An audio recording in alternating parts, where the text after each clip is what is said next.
E este aqui chama-se Keter. O interessante está justamente nisso. Malkut significa terra, Mula significa raiz. Ora, raiz fica na terra. Keter quer dizer coroa. E o Sahasrara é chamado chakra coronário, porque ele fica numa posição no alto da cabeça, como se fosse uma coroa de luz dourada. Mas a coisa não termina por aí. É que o nome disto, na Bíblia, é árvore da vida. E nós lemos sobre isso lá no iniciozinho do nosso livro sagrado, que todo mundo leu lá. Quando o homem foi criado, Deus disse: você vai ficar aí no jardim do Éden e pode comer de todos os frutos de todas as árvores. E no centro do Éden, no centro do jardim, está a árvore da vida. Você pode comer de todas. Isso quer dizer o quê? Pode comer da árvore da vida também. Menos da árvore do fruto proibido, puxa, que amnésia. O que é o fruto proibido mesmo, Cecília? O que é o fruto proibido? Mônica, fruto proibido, o que é? Maçã. Vamos por aqui, maçã. E ela simboliza o quê? Conhecimento. Mas qual pecado? Então, a gente é tão rico em pecado. Conhecimento. Conhecimento não. Ó, meia verdade é pior do que verdade nenhuma. Se você diz a frase pela metade, então o que se entende? Que não ter pecado é ser burro, porque pecado é ter conhecimento. Mas a frase qual era? Conhecimento do bem e do mal. Outras traduções da Bíblia dizem ciência do bem e do mal. Outras dizem noção do bem e do mal. Então, o problema aqui era o seguinte: você pode comer de todos os frutos do jardim do Éden, inclusive daquele que está no centro do jardim, bem no centro. Mas da árvore do conhecimento do bem e do mal não comerás. E aí o danadinho comeu. O que aconteceu? Se você adquire conhecimento de bem e mal, você caiu no reino de Maia, a ilusão. Se você está no reino de Maia, vivendo os pares de opostos, homem, mulher, sim, não, dia e noite, microcosmos, macrocosmos, bem e mal, aliás, o bem e mal está na raiz de tudo, então você não pode despertar a Kundalini, você vai ser um perigo público número 1. Imagine o seguinte: quem desperta essa energia fica com muita força, muito poder. Poder de curar, poder de matar. Imagine uma pessoa destas sendo puritana. Isto é mal. Aquela pessoa é má. Isto é pecado. Aquilo é culpa. Inconscientemente, esta pessoa estaria assassinando um monte de gente por aí afora, estaria distribuindo câncer à torta e à direita. Então, muito sabiamente, o nosso texto sagrado já foi avisando: você tem o direito de despertar a Kundalini, desde que não adquira a noção de bem e de mal. Ou seja, se você se mantiver ingênuo, limpo, clean, puro, como uma criança. Mas criança bem criança, porque depois que ela trava contato com a pré-escola, ali, com o maternal, acabou. Né? Porque a professora já começa: isso pode, isso não pode, senta aí, fica quieto. Né? Então, começa já a entrar no reino de Maia. Deixa a maçã ali que nós vamos precisar dela. Então não era o sexo. Não era o sexo. O fruto proibido era apenas o conhecimento do bem e do mal. Mas como explicar isso àqueles tacanhos da Idade Média? O jeito era desenhar uma maçã, que foi até introduzida muito depois. Esse simbolismo da maçã não estava na Bíblia. E associar aquilo à grande proibição da sociedade patriarcal da época. No início, os primeiros cristãos não precisavam fazer voto de celibato. Depois é que a coisa se institucionalizou e aí foi necessário fazer o voto de celibato, porque, imagine, se eu tenho um instrutor de yoga que não é casado, ele se dedica 24 horas por dia ao seu trabalho. Exemplo ali do Alê, do Vini. Agora, já imaginou? O Alê começa a namorar sério. E deu Alê? Ah, saiu com a fulana. Não, mas já não estava mais no horário de trabalho. Tudo bem. Mas se ele não estivesse com ela, ele estava aqui, ó, se divertindo com o computador. Então, um dia o pessoal lá no passado sacou isso e disse, não pode casar, é pecado casar. Quem for se dedicar a essa coisa não pode casar. Então, desenharam lá uma maçã e disseram que o pecado era a sexualidade. Na verdade, se você ler direitinho, todo mundo tem esse livro em casa para mostrar para as visitas, né? Eu sei que está bem ali na sala de jantar, aberto assim, para todo mundo, pelo menos fechado, mas tem uma encadernação bonita de couro, gravada a ouro. Você nunca abriu, mas está lá, para todo mundo ver. Então hoje você vai chegar lá e vai dar uma olhadinha no Gênesis. Você vai encontrar essa passagem, é fantástica. Bom, vamos guardar a maçã.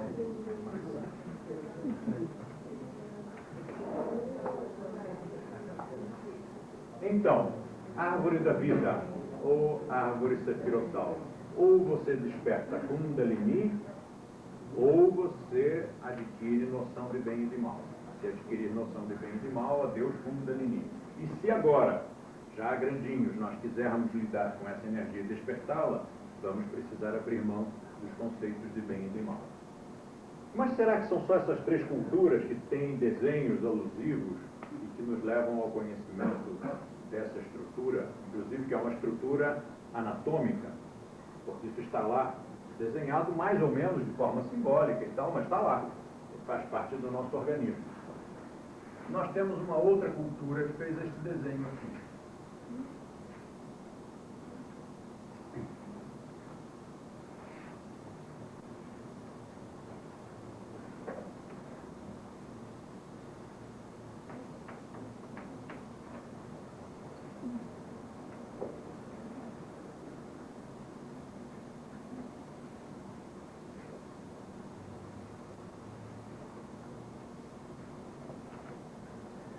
É um cálice.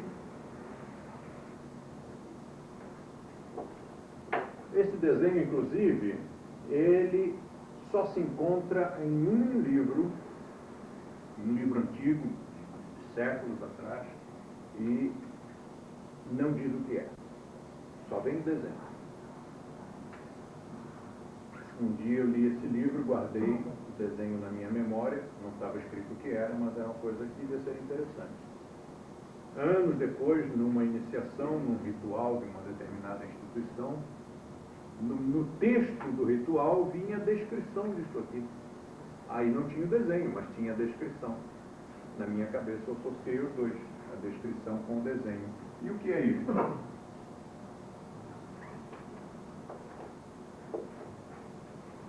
Na cultura cristã, é o Santo Graal.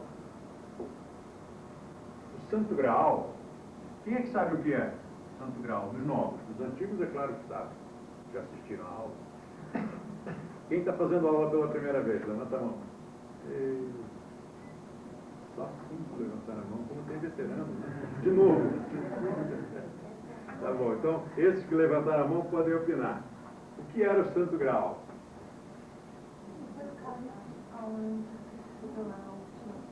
Isso. E taça também na qual José de Arimateia teria recolhido o sangue da cruz, quando o sangue escorria. Então tornou-se a mais importante relíquia do cristianismo, pois não só foi o cálice em que Jesus oficiara a última ceia, como também naquele mesmo cálice foi recolhido o seu sangue, após o martírio. Então, tão importante era essa relíquia que foi escondida. E foi tão bem escondida que nunca mais ninguém achou. Passados 1000 anos, mais ou menos, os templários inventaram de procurar o cálice sagrado na Terra Santa. e atravessaram meio mundo, matando e sendo mortos, torturando e sendo empalados. Sabe o que é ser empalado? É divertido. Vocês experimentaram? Empalado era uma tortura da época, que era assim: amarravam você e embaixo um pau que terminava em ponta. E você ficava em cima dele, você tinha que se segurar. Só que, dali a 5 minutos, isso vira uma tortura insuportável, porque dói tudo, e sua, e não tem mais força. Você vai cedendo, aí você sente, faz força, volta, mas uma hora você não aguenta, você diz, seja lá o que Deus quiser, e se solta em cima daquilo, e o pau entra pelo ânus e sai por aqui. Então isso é ser empalado. E os caras iam para a batalha, sabendo que iam ser empalados, mas iam para buscar o cálice sagrado em Jerusalém. Agora, a maior ironia disso é que não estava em Jerusalém. Estava aqui, dentro do ventre de cada um deles. Bastava ficar em casa com a sua dama e em 5 minutos eles descobriam essa energia. Em vez disso, trancafiavam a dama com como é o nome daquilo? Um cinto de castidade, que não adiantava por lucro. Eles achavam que só tinha aquela área, né? E depois eles iam morrer na guerra. Bom. Fala. A chave na mão. Morria com a chave na mão. Bom, é evidente que esse desenho todo aqui, ele já é um desenho simbólico, porque originalmente, considerando que os cristãos eram pessoas muito simples, só devia ter a cuia. Né? O que a gente chama de cálice devia ser uma cuia muito pobrezinha, talvez de cobre, talvez de algum vegetal, mas que posteriormente teria sido acoplada a esse conjunto. E aqui são 2 serpentes que servem como alças para segurar o cálice. Agora é interessante o seguinte: primeira coisa, meia lua. Lua está sempre associada à polaridade negativa. Lá em cima, uma hóstia flutuando, uma cruz grega que não toca as bordas. Porque se tocasse as bordas seria símbolo de outra coisa. Aqui seria o símbolo do terceiro logos, que está associado também ao filho, mas esse, se não toca, se é um círculo em que a cruz não toca as bordas, então é símbolo do Santo Graal. Mas aqui, evidentemente, representa um cálice, representa uma hóstia flutuando. E tem lá o símbolo do positivo. Então, novamente, é uma estrutura que tem uma linha de força que vai do polo negativo ao polo positivo. E, nas laterais, 2 outras correntes que serpenteiam. É muita coincidência. Mas tem mais coincidência. Onde é que estava mesmo a Kundalini, enroscada 3 vezes e meia? Era aqui, não era? Não? Aqui, talvez? Aqui? Aqui? Isso, aqui tem a serpente enroscadinha 3 vezes e meia. Nós não temos um desenho de uma Nossa Senhora que tem uma serpente enroscada bem aqui, ó, bem na base dessa linha de força onde está o polo negativo. Existe ou não? Alguém se lembra qual é? Você se lembra? Qual é essa Nossa Senhora? Não. Quem sabe? Vocês são os cristãos de meia. Sabe o nome da Nossa Senhora? Nossa Senhora da Conceição, gente. Conceição, que é a corruptela portuguesa de Concepção. Em espanhol, é a Nossa Senhora de la Concepción.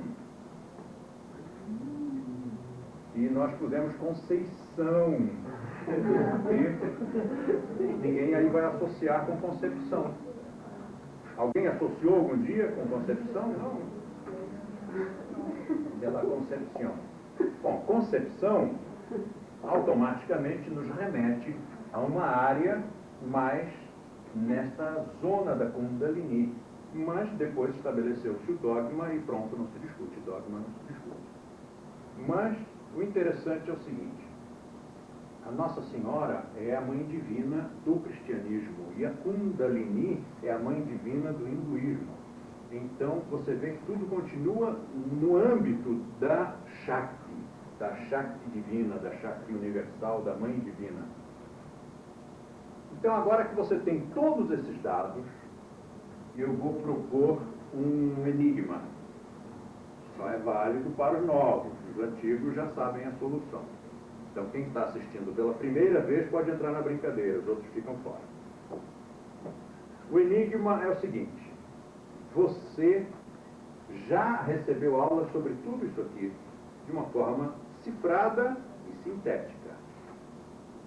Quem ensinou isso para você foi a sua mãe. Quem ensinou para ela foi a mãe dela. Quem ensinou para ela foi a mãe dela. Isto veio passando de mãe para filhos, numa tradição matriarcal, desde tempos imemoriais. O mais curioso é que a mãe ensinou para o filho e para a filha. 90% das meninas, não, 100% das meninas ensinou isso aos seus filhos. Mas só uns 5 ou 10% dos meninos é que transmitiram. Tá? Guardou aí? Então eu quero saber por qual processo a sua tataravó ensinou isso para a sua bisavózinha quando ela era desse tamaninho. E depois a sua bisavó, quando teve filhos, ensinou isso para a sua avózinha quando ela era desse tamaninho. E a sua avó, quando teve filhos, ensinou isso para a sua mãe quando ela era desse tamaninho. A sua mãe ensinou para você quando você era desse tamaninho. E você ensinou para os seus filhos quando eles eram desse tamaninho. Os seus filhos vão ensinar para... Não, as suas filhas vão ensinar para os filhos dela quando eles forem desse tamanho. Por que cargas d'água? O que impede que o homem também transmita? Nada. Simplesmente ele não transmite. Será que é através do leite materno? Será que é através das palmadinhas no bumbum, na região da Kundalini?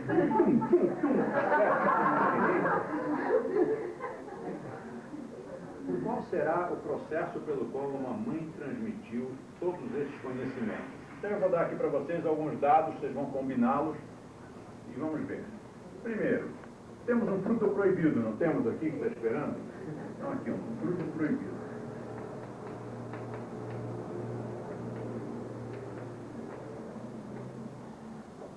Temos 7 chakras.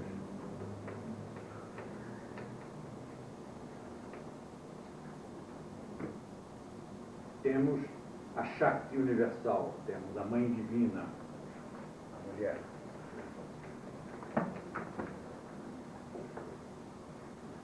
Temos mais um dado que já vou pôr ali para ajudar, caso vocês não consigam com esses.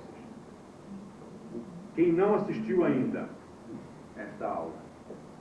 Aqueles que levantaram o braço, né? Então, o que vocês acham que é isso aqui? Qual? Pronto. Então, agora o último dado é que Kundalini estava adormecida.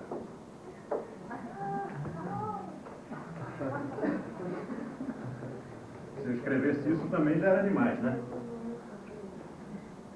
Então, uma mulher comeu o fruto proibido, que por sinal na história era uma maçã, caiu adormecida, numa catalepsia, foi velada por 7 anõezinhos. E como foi que ela despertou daquele sono?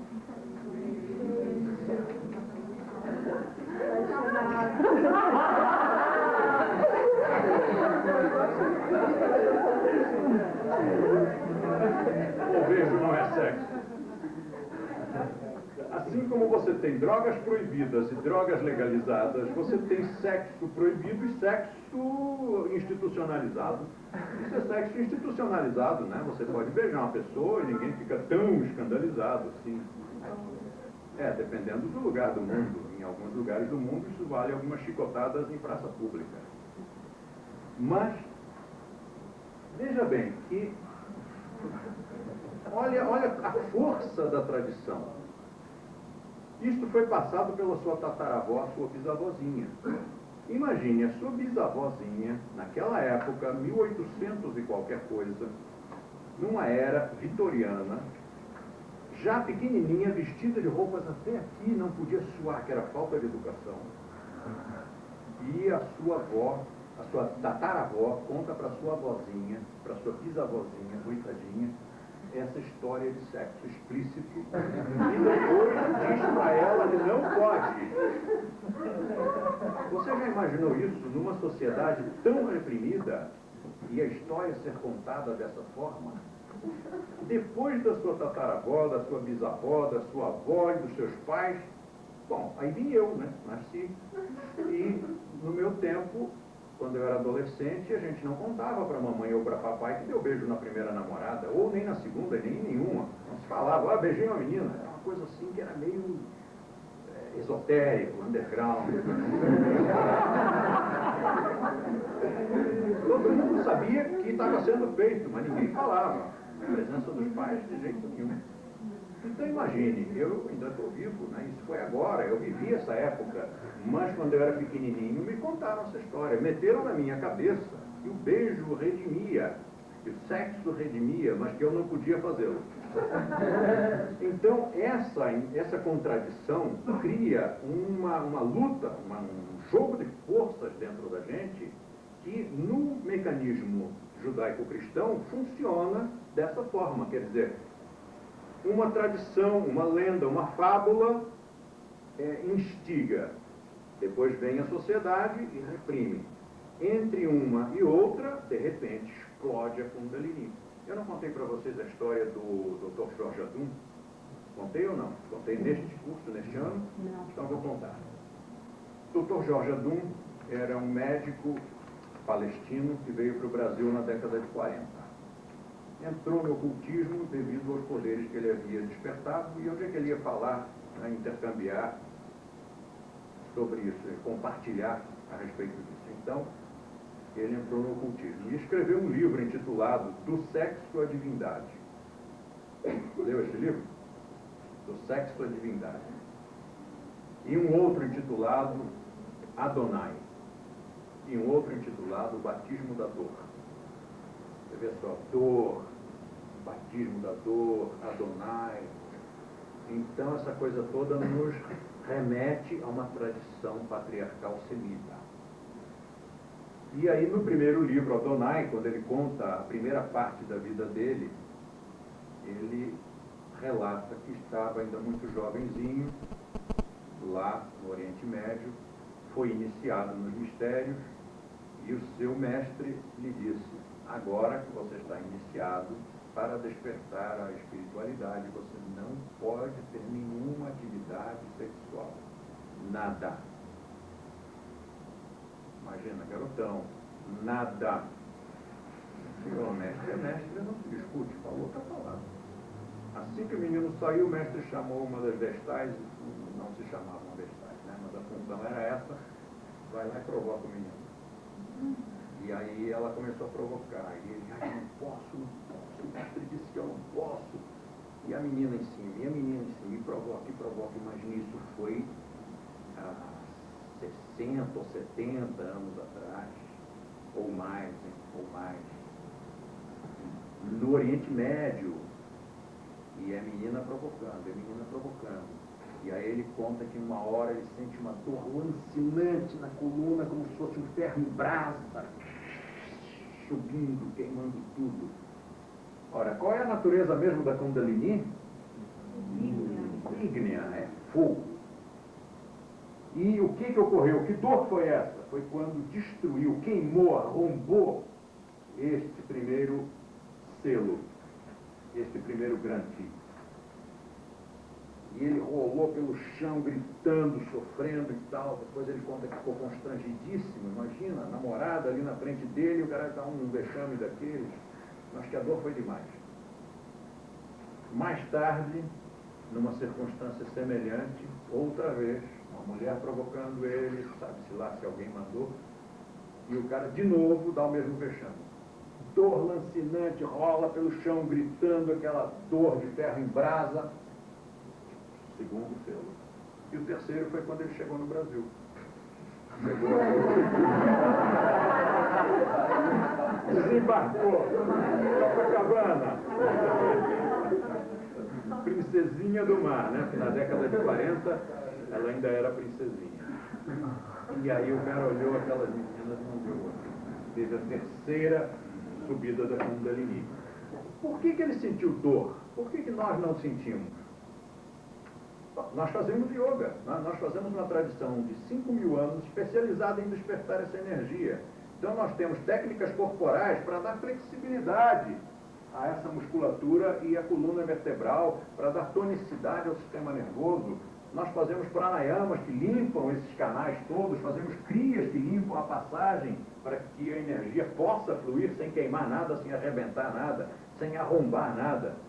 Nós não fumamos, não bebemos, não comemos sequer carnes, nem tomamos café, a maioria. E não experimentamos droga de nenhuma espécie. Então, nós temos um corpo que já está super limpo, super depurado, e ainda fazemos técnicas de limpeza, que são as crias, e ainda fazemos Buddha Shuddhi, que são aqueles períodos de purificação intensiva. Pronto. Com tudo isso junto, é claro que para nós despertar Kundalini é mais simples que atravessar uma rua. Tem gente que atravessa a rua e morre, não tem? Não sabe atravessar a rua, não conhece as regras do jogo, atravessa a rua lendo o jornal. Da Paulista. Agora, quem conhece as regras do jogo sabe que atravessar a rua não tem mistério nenhum. Se atravessa a rua batendo papo, contando piada, dando risada. E ainda passa um carro, você ainda dá uma daquelas assim de toureiro, né? Deixa o carro passar e vai atravessar a rua na maior tranquilidade, ninguém é atropelado. É quem está habituado a atravessar a rua. Um cão de rua nunca é atropelado. Seu cãozinho foge de casa, morre no primeiro dia logo. Então é isso, é questão de know-how. E, mais uma vez, a história diz que foi um beijo. Mas será que foi um beijo inocente? Um ósculo? Eu me lembro da minha mãe me dizendo que quando o príncipe deu o beijo, desentalou a maçã.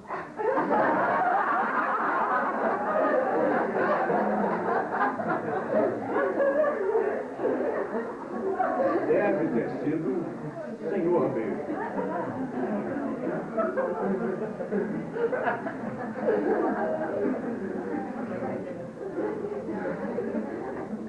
Agora, você acha que o Walt Disney teria criado uma história assim? É dele, não é? Não foi ele que criou? Não, pelo amor de Deus, não foi ele. Quem foi? Os irmãos Grimm, que por sua vez declararam numa entrevista que também não foram eles que criaram, eles apenas escreveram as histórias de transmissão oral da tradição.